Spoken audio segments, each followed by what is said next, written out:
Base E is a special base.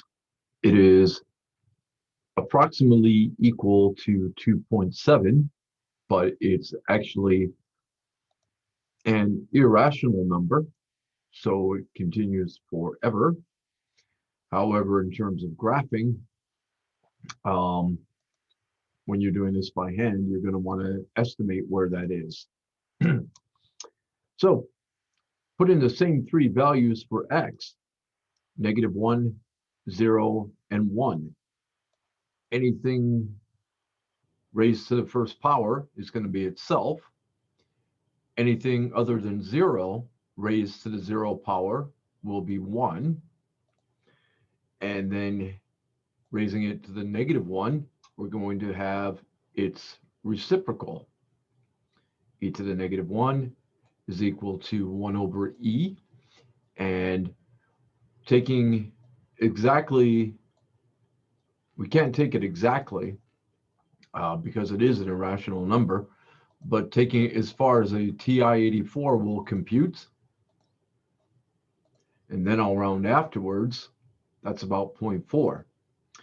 Now this would give us points to graph for y equals e to the x. However, having that -2 in the exponent is going to shift this to the right 2. And so if we want to keep those y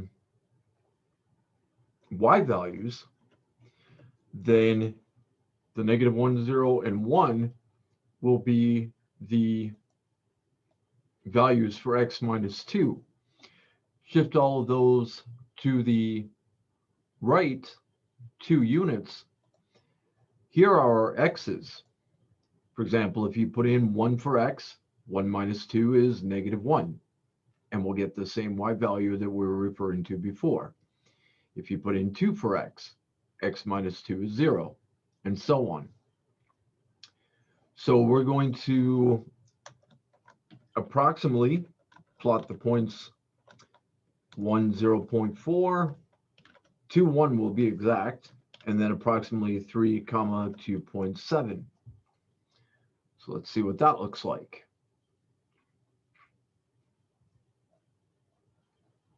And it's going to take just a moment to bring that up. Here we go.